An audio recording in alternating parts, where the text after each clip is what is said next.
Romper el estigma es abrir caminos de inclusión.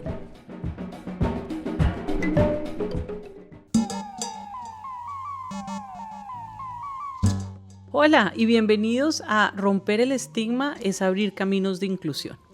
Este podcast explora cómo el estigma y la criminalización del consumo de drogas afectan la vida de quienes usan sustancias.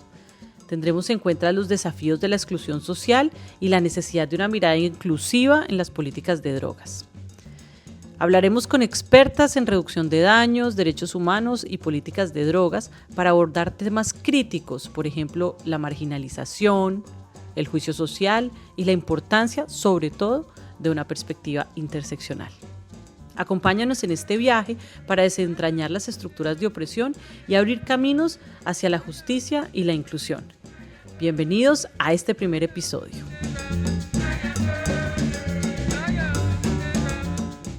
Hola, yo soy Aura Roig, soy directora de Medzineres y asesora internacional en política de drogas, reducción de daños desde una perspectiva del feminismo interseccional. Hola, yo soy Tere Borràs, psiquiatra, psicoterapeuta, experta en usos de sustancias, es decir, de drogas, y con una dilatada experiencia en el ámbito de la atención a personas que en un momento dado pues tienen problemas relacionados con las drogas o con situaciones relacionadas con el consumo en general. Y también con el interés de abordar este tipo de cuestiones desde una perspectiva interseccional, además con una mirada no criminalizadora, con lo que ello supone en un contexto como el que tenemos, en el que, por ejemplo, empezar a investigar acerca de otros posibles usos de sustancias puede resultar una dificultad importante. Yo soy Mireia Ventura y soy directora de los servicios de análisis de Energy Control, ABD, y también a nivel internacional soy la directora de la Red Europea de Servicios de Análisis, y el objetivo es buscar las herramientas para facilitar el acceso de las personas que consumen sustancias a servicios donde no se sientan juzgadas, donde se les pueda recibir desde una horizontalidad y sobre todo con mucha perspectiva de género, porque nos damos cuenta que las mujeres pues consumen igual algún patrón distinto, pero consumen como los hombres, y en su accesibilidad a los servicios todavía es mucho menor que la accesibilidad de los hombres. Y a partir de aquí intentar buscar estas fórmulas para poder hacer estos servicios más accesibles y más igualitarios. Pues yo soy Mireia Ambrós, hola. Soy psicopedagoga y educadora social y bueno, mi ámbito profesional se centra mucho pues, en el acompañamiento del consumo de sustancias, en el acompañamiento entendido como visibilización y educación para el consumo y muy especializado en jóvenes y también en la mirada interseccional. Y aparte, igual que el resto de las participantes, pues también formamos parte de REMA, de la Red Estatal de Mujeres Antiprohibicionistas. Y bueno, el ámbito de actuación fluctúa entre el activismo y también la experteza. Empecemos entonces con Culpables por consumir. El primer episodio de este podcast, Romper el estigma, es abrir caminos de inclusión. En este primer episodio analizamos el impacto de la criminalización del consumo de drogas en las personas más vulnerabilizadas. Exploramos también cómo las políticas de prohibición afectan los derechos y las vidas de quienes usan sustancias, perpetuando ciclos de exclusión y marginalización. Nos hemos reunido con 4 expertas en políticas de drogas para entender cómo la criminalización limita el acceso a los servicios de salud y refuerza estigmas profundamente arraigados en la sociedad. Durante años, hemos escuchado, visto y entendido cómo el consumo de sustancias afecta la vida de las personas. Sin embargo, a través de todos estos años nada se ha dicho, ni aún se dice, de cómo es la criminalización del consumo de drogas la que mayormente impacta la vida de millones de personas en todo el mundo y además que lo hace desproporcionadamente hacia quienes enfrentan situaciones de exclusión social y vulnerabilidad. Exploremos cómo las políticas punitivas crean exclusión, desconexión, trauma y muchas veces la muerte, y cómo limitan accesos a derechos fundamentales y perpetúan estigmas y prejuicios.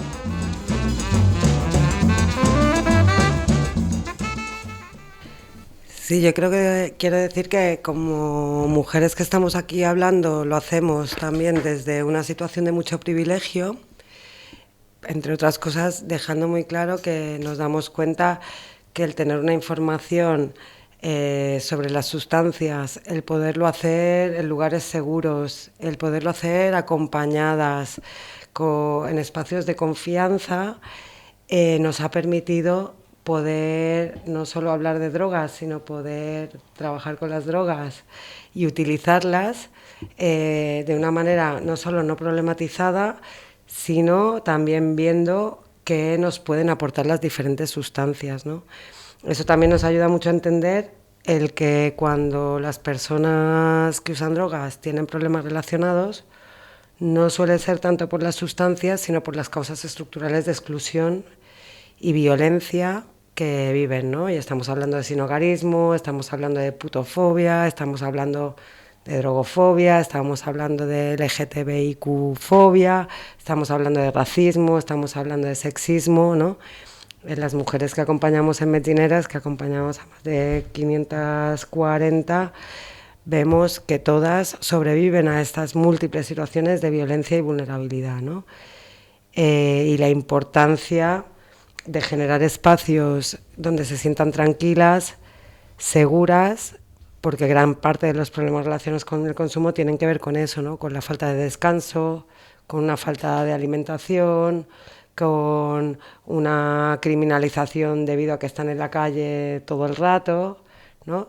Y la diferencia en poder vivir los consumos desde este privilegio de poder consumir en casa, de no tener que irte a según qué lugares a comprar las sustancias, de tener compañeras y amigas con las que no tenemos que escondernos de que estamos consumiendo, el poderlo hacer en intimidad, con calma, el usar sustancias que están un poco menos estigmatizadas, ¿no? Todo eso, y hacerlo desde un lugar como es Europa, ¿no? Y como es Cataluña en particular, donde la reducción de daños lleva más de 30 años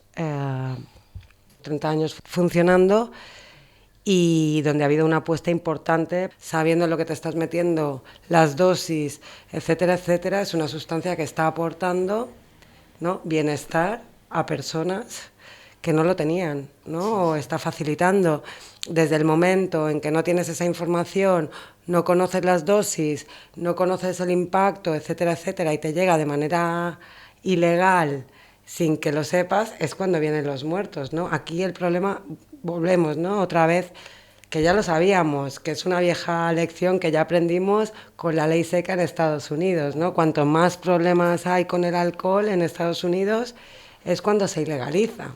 No desaparece, sino que busca otros canales, ¿no?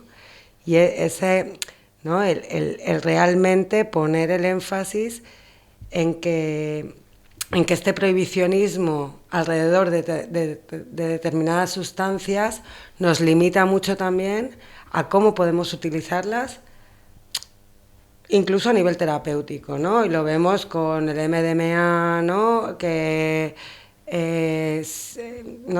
que de repente estamos viendo que tiene mucho potencial para el estrés postraumático y no se está utilizando, no lo conocemos. O sea, lo conocemos muchísimo, pero no lo podemos utilizar a pesar de saber todas las ventajas. Nos está pasando con la cannabis, ¿no?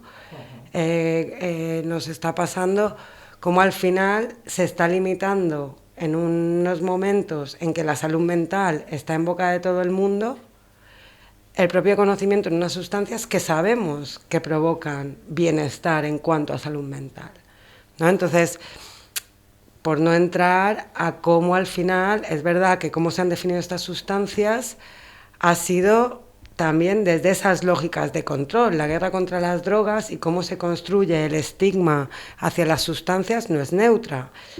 Responde a unas lógicas racistas, responde a unas lógicas sexistas, ¿no? Y ¿no? Empieza a generarse contra la población china consumidora de opio. Es Estados Unidos la que lidera esta guerra. Y lo hace eso, ¿no? Hacia el opio, ¿por qué? Porque en ese momento lo que querían controlar era una población china. Con el cannabis, años 50, la población mexicana que está cruzando la frontera, ¿no?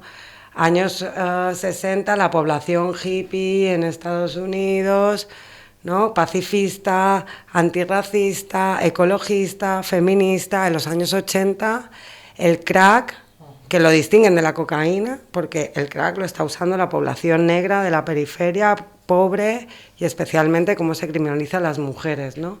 Entonces, cómo al final lo que sabemos de estas sustancias no es neutro. ¿Quién está pagando la investigación? ¿Qué nos enseñan a saber de ellas, ¿no? Y los esfuerzos que se generan hacia allí vienen de, bueno, esa intención política, ¿no? De cómo a través de las sustancias estamos criminalizando a las personas. Y el kit de la cuestión es esa, la criminalización de las sustancias. Si están criminalizadas es muy difícil poder investigar con ellas, poder también ver un poquito cómo integrarlas en otro tipo de dinámicas.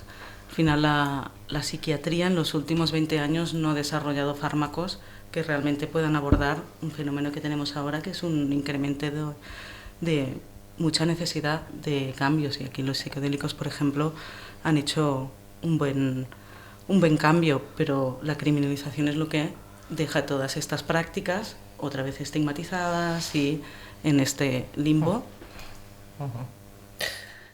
Y yo continuando también con lo que decía Aura, el prohibicionismo, creo que la base del prohibicionismo se sustenta en un moralismo, ¿no? En un juicio de lo que está bien y lo que está mal. Y esto te aleja de otras bases principales como los derechos humanos, y entonces todo esto es lo que conlleva esta criminalización, esta culpabilización, y más allá de esto otra consecuencia es la invisibilización de muchos consumos, con lo cual bueno, es mucho más difícil poder acompañar, informar, educar o acompañar en general. Es evidente que la prohibición tiene unas bases fundacionales que se remontan a otros siglos y que, como lo apuntaba Aura, no han sido creaciones espontáneas que buscan un bien común, sino que han sido creadas con el objetivo subrepticio de criminalizar poblaciones específicas. Estas legislaciones prohibicionistas que se desarrollaron en todo el mundo han traído consigo la creación de narrativas duales o binarias, de bien y mal, donde el consumo de drogas es entendido como un acto criminal o, en su versión mínima, como un acto errado. Estas narrativas sustentan creencias y discursos estigmatizantes que dificultan que podamos entender el mundo de las sustancias, conocerlos sin juicios morales y poder así desarrollar acciones informadas al respecto. Un estudio avanzado por Trevor Ras sobre el uso de la ibogaína en terapias de sustitución ha presentado grandes dificultades a razón de estas narrativas estigmatizantes. Escuchemos. Porque incluso el poder reunir pues el grupo de personas del estudio ha tenido una serie de dificultades que yo creo que son dignas de análisis, ¿no? Por parte incluso de las propias personas profesionales de los centros de tratamiento, que, por ejemplo, el estar suministrando una sustancia que produce, por ejemplo, alucinaciones, pero son unas alucinaciones que con un buen acompañamiento son muy terapéuticas. Tenemos la imagen de alucinación, trastorno de la salud mental y que hay que apagarlo, cosa que también nos llevaría a plantear si realmente cuando una persona tiene necesidad de expresar por estas otras vías hay que apagarle todo este discurso, o porque lo que estamos haciendo en realidad es apagarlo con fármacos, y aquí ya entramos en una situación donde hay unos intereses comerciales que si queréis comentamos, pero que se explican en sí mismos. Son evidentes estos intereses. No, si ponemos un parche, ¿no?, con un tratamiento sintomático como benzodiazepinas, bajamos el síntoma, pero al final es un parche. La gracia de todos estos tratamientos es que vas a la raíz del problema. Ahí un poco empalmando con lo que se estaba comentando es qué preguntas nos hacemos de la investigación, ¿no? Porque al final con el tema de las sustancias, sobre todo con las sustancias que son ilegales, la pregunta que se hace es ¿qué daños te hace? No se habla de qué beneficios te da, ¿no? Volvemos a lo mismo. Entonces, si tú ya estás haciendo todas las investigaciones buscando los riesgos, evidentemente solo vas a encontrar los riesgos. Pero si tú pudieras acercarte a estas sustancias libre de prejuicios, quizás nos daríamos cuenta que eso está mucho más equilibrado, ¿no? Y desde dónde lo hacemos, ¿no? Yo creo que ahí también está el tema de en manos de quién ponemos todo este conocimiento y todo este control, ¿no? Porque lo que sí que vemos es que el prohibicionismo no funciona. Es decir, a pesar de todas las leyes, incluso en los países donde hay pena de muerte para las personas que venden sustancias, se siguen vendiendo sustancias. O sea, ¿qué poder tiene, ¿no? estas sustancias para que tantas personas, a pesar de la prohibición, sigan buscando sus beneficios? Y eso nos tendría que hacer replantear mucho todo esto. Si a pesar de todo, a pesar de todas las barreras que ponemos en ese sentido, las personas van a salir, se van a arriesgar su libertad, sus familias, incluso sus vidas para hacerlo, tiene que ser obligatorio que puedan hacerlo de la manera menos riesgosa posible, y nos tenemos que plantear que el prohibicionismo realmente no está funcionando, la criminalización no funciona, porque lo que vemos son más muertes, no menos drogas, ¿no? Y no menos sustancias. También, ¿no?, hacer un ejercicio de honestidad. Al final la guerra contra las drogas es una guerra contra las personas que utilizan sustancias, y también es una guerra en los países productores. Esto ahora en Europa está empezando y aquí ya estamos viendo las orejas al lobo, pero en América o Sudamérica ya han tenido estas historias, y evidentemente esto tiene un impacto muy fuerte en las personas que viven allí. En Europa significa drogas, o se habla de drogas, y en América Latina, porque ella es de Colombia, significa guerra, ¿no? Entonces, ¿qué otros intereses hay detrás? ¿Cómo se mueven, ¿no? Qué diferente es estar produciendo cannabis en Estados Unidos ahora mismo que estar produciendo coca en Colombia, ¿no?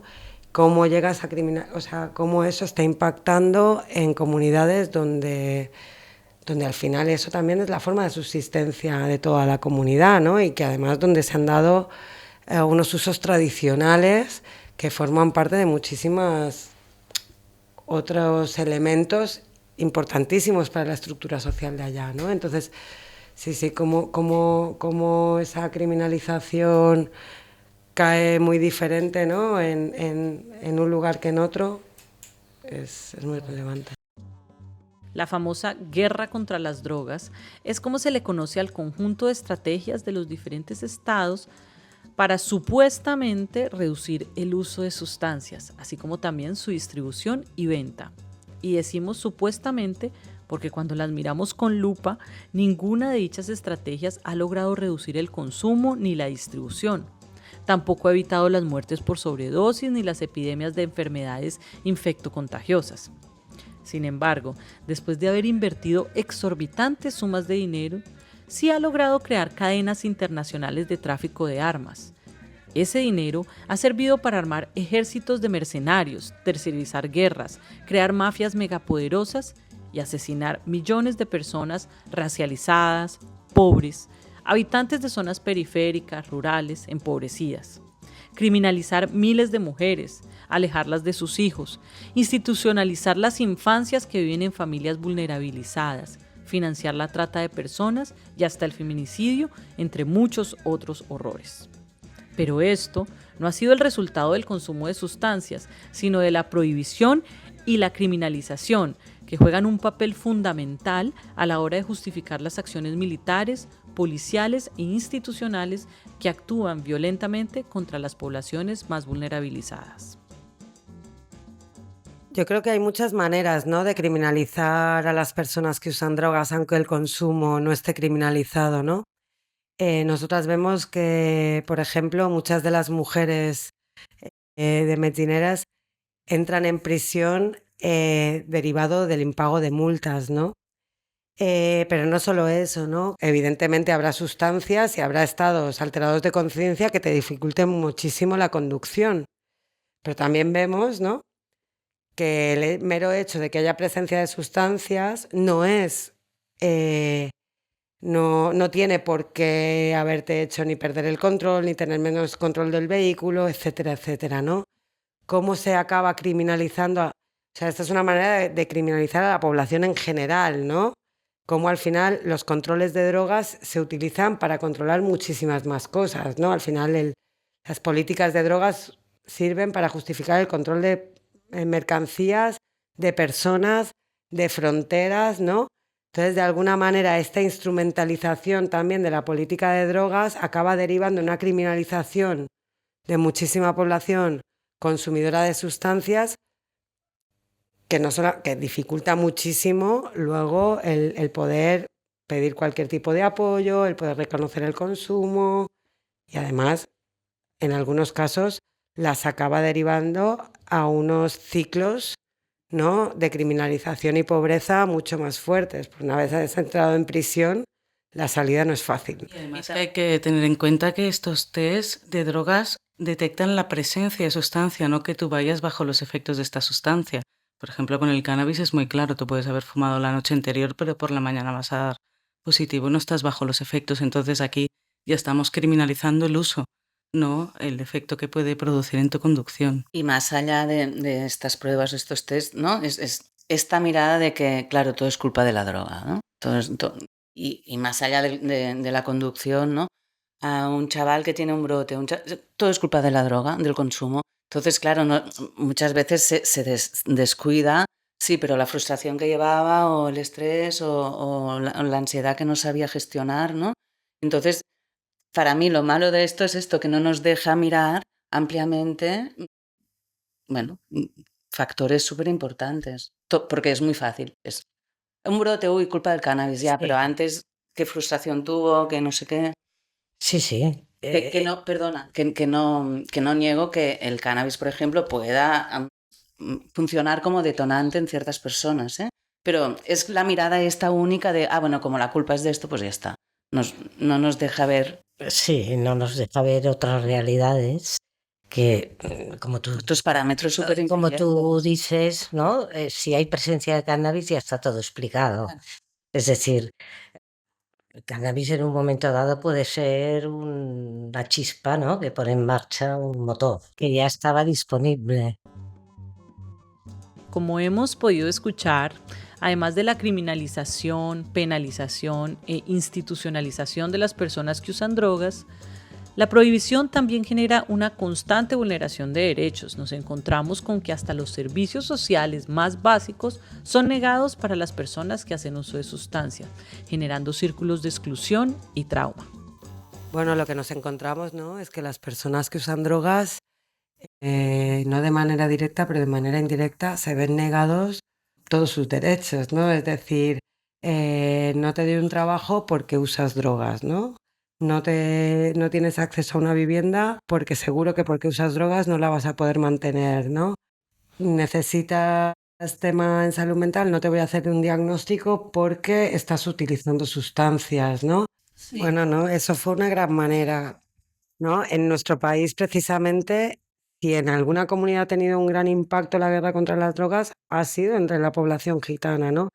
Demostrando una vez más cómo la guerra contra las drogas era racista y fue una manera, ¿no?, a través de las sustancias, ¿no?, mientras se iban criminalizando las formas tradicionales de buscarse la vida de la comunidad gitana, ¿no?, y se las iba relegando cada vez más, cada vez más, cada vez más a tener que depender de los mercados ilegales para poder sobrevivir sus comunidades, se iba fortaleciendo unas políticas de drogas criminalizando este tipo de delitos mucho más que otros, ¿no? El cómo están sobrepenados, ¿no?, los delitos contra la salud pública, pero que de alguna manera lo que estaba permitiendo era hacer esas entradas policiales en ¿no?, en los barrios mayoritariamente gitanos, ¿no?, que al final no están impactando en el consumo de sustancias, sino que están yendo también a desarticular una comunidad que por el estigma, por ser gitana, se la ha criminalizado mucho más, ¿no? Y era la excusa para poder entrar y para romper esas estructuras de contrapoder, de alguna manera, que tenía la población gitana, ¿no? Entonces, creo que la guerra contra las drogas y la población, cómo sirvió para esa criminalización y ese control de la población gitana, es una lección pendiente o es un tema pendiente por investigar, por visibilizar y por documentar, porque tenemos muchísimos ejemplos, ¿no? Y eso hizo que las cárceles en este país sigan estando sobrerepresentadas por población gitana, ¿no? Como las mujeres acaban también ocupando, ¿no? O sea, evidentemente las mujeres usamos drogas, producimos drogas, vendemos sustancias, ¿no? Pero el espacio de venta son la venta en la calle, la más callejera, la más expuesta, ¿no? Entonces, de alguna manera, también las mujeres siguen ocupando los espacios más precarizados, ¿no? Dentro de la cadena también de venta, también de producción y también de consumo, ¿no? Con estas últimas reflexiones llegamos al final de este primer episodio, Culpables por consumir, en el cual pudimos evidenciar cómo la prohibición y la criminalización constituyen gran parte del problema y no son parte de la solución como nos lo han querido hacer creer durante tantos años. También establecimos cómo esta prohibición y criminalización es el pilar que soporta los discursos discriminatorios que terminan perpetuando el estigma y los prejuicios, dejando a las poblaciones más vulnerables fuera de toda posibilidad de inclusión y bienestar.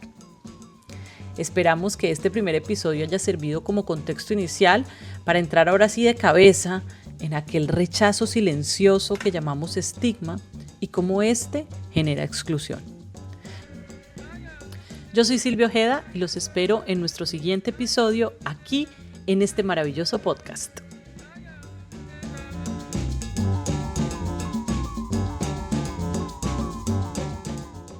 Este podcast ha sido realizado por UNAD, la Red de Atención a las Adicciones, en colaboración con Medcineres y financiado por el Ministerio de Derechos Sociales, Consumo y Agenda 2030 del Gobierno de España. Romper el estigma es abrir caminos de inclusión.